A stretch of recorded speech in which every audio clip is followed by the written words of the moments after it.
apparently there has been a panel that came on Fox, and they were pretty much telling the people how they felt about the economy and how everything has been going up.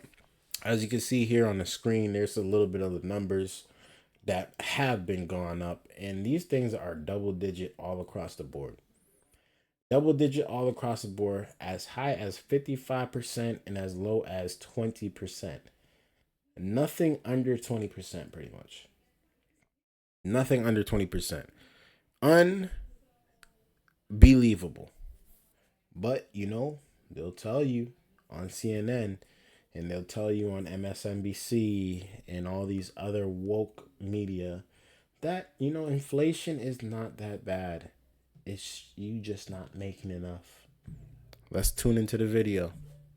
The cost of groceries has gone up. The cost of gas has gone up. It's one of the highest priorities, actually, for the president and for me. Fighting inflation is one of our administration's top economic priorities. For many Americans, prices are still too high, and we still have work to do to address that. When I am president, it will be my day one priority to fight to bring down prices. Bro, every single day, every year she has said this since she's been in office. And now she's running for presidency, and she's saying from day one, she's going to finally fix it. What happened to the past 3 years? What happened to the past year? After you realized 2 years ago that it was high and people was complaining. It's even worse than it was 2-3 years ago. So what do y'all have? What have y'all been doing? Oh yeah, that's right. Y'all been funding wars. Y'all been funding migrants. And y'all could care less about the gas prices. Y'all could care less about the food prices. Y'all doing whatever y'all want to do. And that's just not working, man. That's not just working. Let's tune in. A recent Financial Times poll shows just 1/3 of people saying that they think they would be better off financially under Kamala Harris. NBC News talked to a panel of black voters in Philadelphia and got their take on the Biden-Harris economy. It wasn't good. What do you care about most right now? Economics, education, reentry. What are they going to do for my people that lives in the communities where I am from? How can they go into a home and help that family to save their children? We need the funding. We want the help. If a working class mom who works as a paralegal cannot buy a $2 bell pepper because it's now $5, imagine a mother living on food stamps. Imagine a mother who's making minimum wage trying to feed children. They're killing us without killing us. It's either feed my child or how about feed my children and I don't. God bless. Sad. And the people realize it, man. You can't fool everyone. Y'all been fooling us for the last 3 years. Y'all done fooled a lot of people, and y'all still fooling them to this day. And these people, they sucking y'all up. They sucking y'all up. Pause. They loving y'all. They are loving it. They're loving all the, we will do this. We will do that. I promise to do this. I promise to do that. They are loving it. They're loving you guys so much. And us that are like looking from the outside like, wait, hold up. Y'all are in the White House right now. Why can't y'all do something about, why haven't y'all done something about this? Y'all been talking about this. So what's going on? I'm a little confused. Where's the productivity? What have y'all accomplished? Oh, that's right. I keep forgetting. War. That's what it is. Sorry. Steve Moore, economic advisor to former President Trump. Look, I want to make it very clear. The prices likely may not go back to what they were before this administration. I mean, I've had experts tell me that. I'd like to get your thoughts on it as well. So do we have to adjust to a new normal that woman was just laying out if we don't do something drastic moving forward? Yeah, Harris, it's interesting because if you look at what happened under Trump, Black Americans had the biggest income gains of any president in history. Black Americans did very well. Also, the lowest unemployment rates and the lowest poverty rates ever for Black Americans. And then you contrast that with what's happening today. And that focus group was very interesting. I mean, I hear the same thing when I talk to Hispanic parents, when I talk to Black parents, and everybody's really been crushed by this inflation. And you raised a very good point earlier, Harris. You hit the nail right on the head. That yes, the rate of inflation is coming down, but everything's still getting more expensive. And so if you look at just the price of going to McDonald's, if you look at the price of buying meat and eggs at the grocery store, if you look at people's rent and mortgages, those are up in some cases by 25 and 30%. A new report just came out yesterday by the Federal Reserve Bank showing that Americans are having to go further into debt, Harris, because they cannot pay their bills. This is not a good economy. It's an economy. Trillions and trillions and trillions of dollars of credit card debt is what the American people are facing. They literally cannot afford anything. If you work a minimum wage job, and you're working 40 hours a week, I'm in Boston, so minimum wage down here is about, now I think it's around 16. So that's about 32,000 a year. That's not getting you anything in Boston.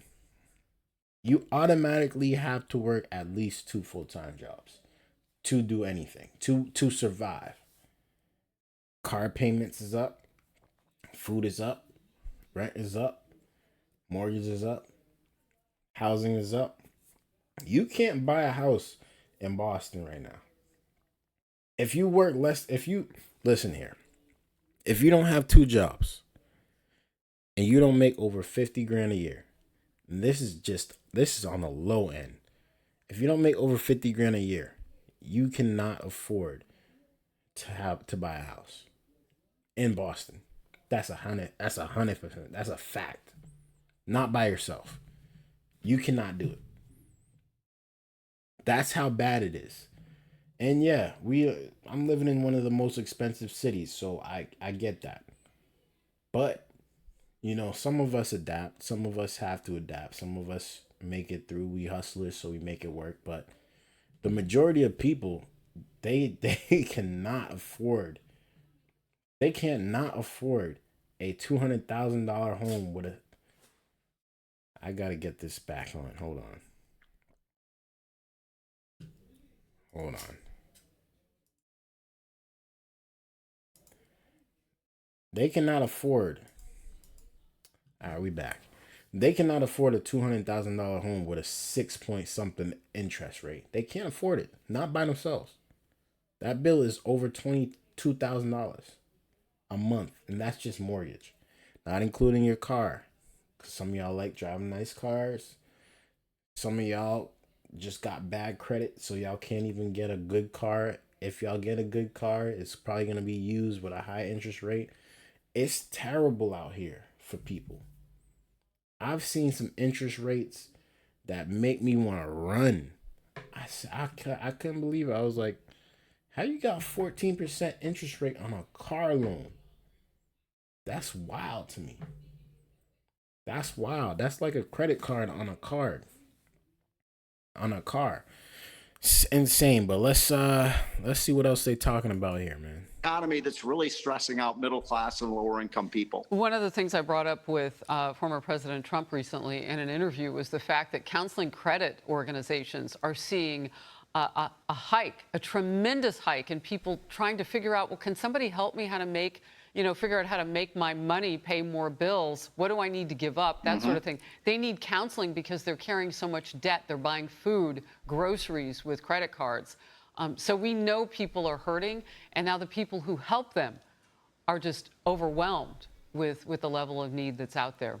I want to get to this. President Biden, with a rare public outing yesterday, answered this question about the new Democratic presidential nominee, Kamala Harris. Let's watch. How much more progressive is Vice President Harris than you as a candidate in the general? The issues we've worked on together have made great progress economically. No one calls what we did on infrastructure progressive. It's a good policy. So that's what it's like. Here's a Yo, Biden, man. I feel so bad for this guy because, he dropped out without a fight. You know what I'm saying? Like, he didn't even fight. He didn't have a chance, but he didn't fight. Like he didn't even get a chance to like say, let me at least put on my gloves. I guess he did in the debate. He got smoked, and that's why they was like, oh, we got to get you out of here. But honestly, like, they should have just let him go. They should have just let him rock. Like, take your L. Take your L, man. Like, we would respect you so much more if you had just taken your L.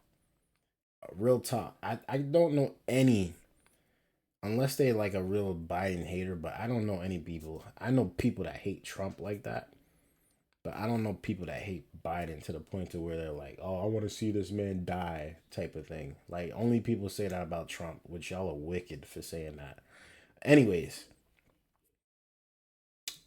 I felt bad for him. I feel bad for this old man because he had no chance. He had no chance. He knew he was going to lose. The Democratic Party knew he was going to lose, and they did not want to lose. They didn't want to lose like that, at least. They still probably going to lose, but they ain't going to lose as badly anymore. But there's a different spark now for the Democratic Party, which means something.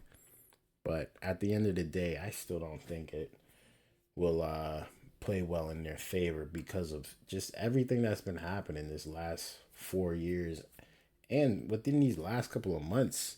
How they didn't even vote for a nominee. They just put a nominee there, and the vice president is now running for president, and they're promising stuff that they promised 4 years ago and still nothing. So honestly, you can fool a lot of people. I really like to, don't get me wrong, some people love you guys because you've done a lot for some people. But for the majority of Americans, you guys have done actually terrible. And I think a lot of people are not realizing that. But if we have another 4 years of this, we might have to move out the country, man. To peek at some of those wildly expensive policies that Biden claims no one calls progressive. The Inflation Reduction Act, which didn't actually do that. Multiple student loan bailouts against the U.S. Supreme Court. He still wanted to move, didn't care about that. The American Rescue Plan, the infrastructure bill, a $1.4 trillion debt increase across fiscal years 2022 and 2023, and slowing leases on federal land for oil and gas drilling. Look, and I also want to point out that shortly after he got into office, Joe Biden declared that the pandemic was over. So continuing to spend money, I don't know what the plan was there, but it hurt us. Steve.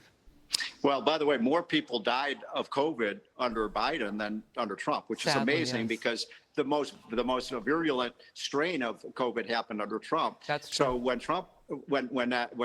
Kamala Harris attacks Trump for his handling of COVID, and look, mistakes were certainly made under Trump, but it was much, much worse under Biden.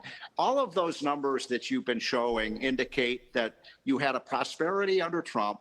People's incomes were going up. The average family gained about $5,000 to $6,000 in income, which was a record for the United States. And under Joe Biden, even with the rate of inflation coming down, the average family today, Harris, is about $2,000 poorer than they were when Trump left office. In other words, people haven't gained ground, they've lost ground. Now, Kamala Harris was in charge of two things as vice president. We all know that she was the czar for the border. That didn't work out so well. We had the worst border ever. And she also was one who was in charge of helping bring down inflation. That didn't work very well either. And I'll repeat one other thing, because I think most of your viewers know this, but she cast the tie-breaking vote in the United States Senate for those two multi-trillion-dollar spending bills.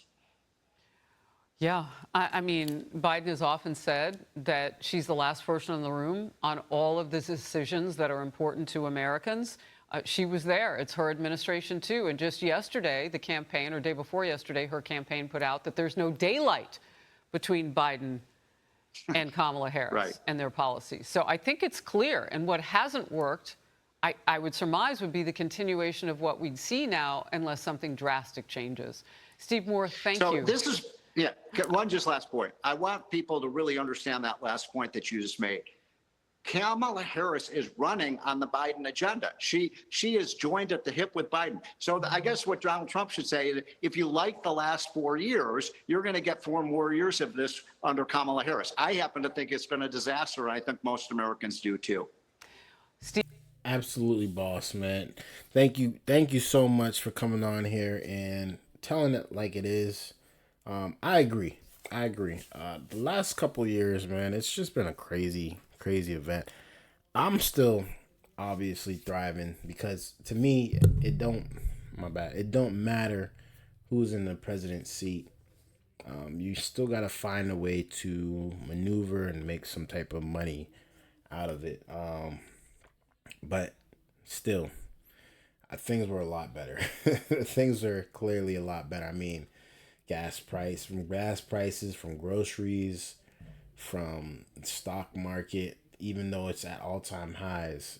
For some things are not at all-time highs. Some things are very, very low still. Some things are actually worse off than they were 4 years ago.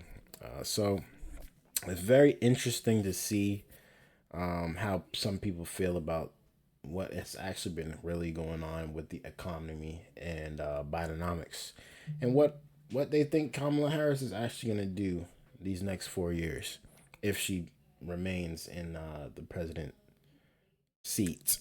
Let me know y'all thoughts about this down in the comments below. I'd really like to know y'all thoughts. A lot of people may disagree, so I'd really like to know, honestly. But tell me y'all thoughts. This your boy Dgotsauce. Hit that like button. Leave a comment. Subscribe if y'all new. Until next time, man. Peace.